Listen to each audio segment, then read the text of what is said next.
Shalom saudara. Sesuai bahan renungan Gema, pada hari ini kita akan merenungkan kitab 2 Samuel pasal 18. 2 Samuel pasal 18 mengungkapkan puncak dari perseteruan antara Absalom dan Daud. Absalom yang melakukan kudeta kepada Daud, mengerahkan pasukan, dan dia bersama pasukannya berusaha untuk mengejar dan membunuh Daud. Daud mempersiapkan pasukannya, dan sebelum pertempuran itu terjadi, Daud berkata kepada 3 panglima dalam pasukannya, yaitu Yoab, Abisai, dan Itai. Daud berkata, "Perlakukanlah Absalom orang muda itu dengan lunak karena aku." 2 Samuel pasal 18 ayat ke-5. Pertempuran pun terjadi. Di tengah-tengah pertempuran diceritakan, Absalom bertemu dengan orang-orang Daud. Adapun Absalom menunggangi Bagal. Ketika Bagal itu lewat di bawah jalinan dahan-dahan pohon tarbantin yang besar, tersangkutlah kepalanya pada pohon tarbantin itu, sehingga ia tergantung antara langit dan bumi. Sedang Bagal yang dikendarainya berlari terus. Yoab yang melihat Absalom telah tergantung. Ternyata Yoab memutuskan untuk membunuh Absalom dengan menggunakan 3 buah lembing yang ada di tangannya. Daud akhirnya mengetahui Absalom mati di medan pertempuran. Daud pun meratap, "Anakku Absalom, anakku, anakku Absalom. Kalau aku mati menggantikan engkau Absalom, anakku, anakku." Saudara, sebuah cerita yang tragis. Daud, raja yang berkuasa, tetapi juga seorang ayah. Sebagai raja yang berkuasa, ia harus menjaga kedaulatannya. Dia harus menegakkan keadilan. Di dalam konteks antara raja dengan seseorang yang melakukan kudeta, maka jelas sebenarnya yang melakukan kudeta layak untuk dihukum dengan berat. Mungkin dalam kerangka berpikir inilah maka Yoab memutuskan untuk membunuh Absalom daripada Absalom menjadi duri dalam daging bagi Daud yang berkuasa sebagai raja. Akan tetapi bagi seorang Daud, ia adalah ayah. Dia mengasihi Absalom. Dia tidak ingin Absalom itu sampai tewas di medan perang. Daud menghadapi suatu konflik yang sulit.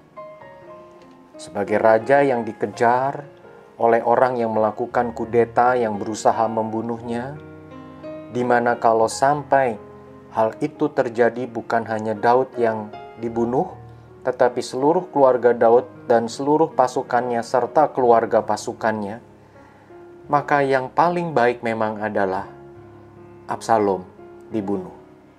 Tetapi Daud mengasihi anaknya. Di tengah konflik demikian, Daud tidak bisa menyelesaikan antara upaya mengasihi melindungi anaknya dengan upaya menegakkan keadilan, menjaga kedaulatannya. Bapak, Ibu, saudara-saudari yang dikasihi Tuhan, dari kisah 2 Samuel pasal 18 ini, saya justru teringat akan relasi antara kita dengan Allah. Allah yang begitu mengasihi kita, tetapi kepada Allah itu manusia berdosa. Alkitab mengatakan semua manusia telah berbuat dosa. Roma pasal 3 ayat 23. Seperti Absalom yang memberontak kepada Daud, sebenarnya kita memberontak kepada Allah oleh karena dosa kita. Tetapi mungkin ada di antara kita tidak sepenuhnya sadar apa itu dosa.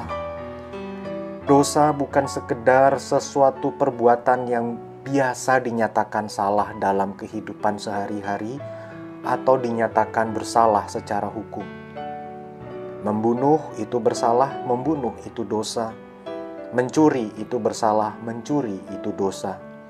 Melakukan tindakan, pelecehan itu bersalah, itu dosa. Tetapi Alkitab memberitahu bahwa dosa termasuk hal-hal yang tersembunyi. Hal-hal yang dalam kehidupan sehari-hari belum tentu diperhitungkan sebagai kesalahan. Misalnya, berdusta, berbohong. Berbohong itu adalah dosa biar bagaimanapun. Kemudian, dosa juga mencakup apa yang masih dalam hati, dalam pikiran. Tidak harus kita melakukan perzinahan secara jasmani, secara fisik, tetapi membayangkan pun itu sudah berdosa bagi Allah. Dan dosa itu jelas hukumannya adalah maut. Manusia berpikir bisa melakukan berbagai perbuatan baik, melakukan ibadah, pergi ke gereja, membaca Alkitab, memberikan persembahan, dan dengan semua upaya ibadah dan amal atau perbuatan baik, orang berpikir bisa membuat dia tidak dihukum oleh karena dosa. Oh tidak, saudara. Karena Allah itu sempurna, Dia menghendaki kita sempurna. Allah itu tidak berdosa, dan Dia menghendaki agar kita tidak berdosa seperti Dia. Bagaimana mungkin manusia bisa sempurna? Sebab perbuatan baik dan ibadahnya pun tidak sempurna. Tidak ada satu orang pun bisa berkata, Tuhan, 85% hidupku baik dan hanya 15% saja yang berdosa, yang bersalah. Tuhan, aku layak masuk surgamu. Tidak bisa. Karena Tuhan menghendaki 100% sempurna, tanpa salah, tanpa dosa. Saudara sekalian, seperti pengalaman yang dialami Daud, Allah pun seolah-olah mengalami konflik yang sama. Karena kasih-Nya, Dia mau kita selamat dan tidak dihukum oleh karena dosa. Tetapi keadilan Allah harus dipuaskan. Tapi berbeda jauh dengan Daud. Daud gagal menyelesaikan akan konflik ini. Allah tidak. Allah menyelesaikan konflik ini dengan cara Yesus Kristus datang ke dalam dunia. Yesus Kristus adalah Allah yang menjadi manusia. Dia menjadi manusia untuk mati di kayu salib, menggantikan manusia menerima hukuman dosa. Satu-satunya cara untuk menebus manusia, menyelamatkan manusia dari hukuman maut adalah Yesus Kristus mati di kayu salib. Tetapi karena Dia adalah Allah yang menjadi manusia, maka Dia menang atas maut, yang itu dibuktikan melalui kebangkitannya. Allah tidak mungkin memilih satu manusia terbaik pada zaman itu untuk dijadikan juru selamat. Mengapa? Sebab semua manusia berdosa dan tidak bisa menyelamatkan dirinya sendiri. Maka bagaimana Dia bisa menyelamatkan orang lain? Satu-satunya cara, Allah menjadi manusia, menggantikan kita mati di kayu salib. Bapak, Ibu, Saudara-saudari sekalian, kiranya hari ini kita semakin menyadari akan apa itu dosa, apa yang sebenarnya Allah berikan kepada kita, dan mengapa kita perlu percaya kepada Yesus Kristus. Bagi saudara yang sudah mengenal Tuhan, bersyukurlah. Bagi saudara yang masih bergumul, masih berpikir, siapakah Dia? Kiranya saudara bisa mengambil keputusan untuk percaya kepada Yesus Kristus, Tuhan dan Juru Selamat atas umat manusia. Tuhan memberkati.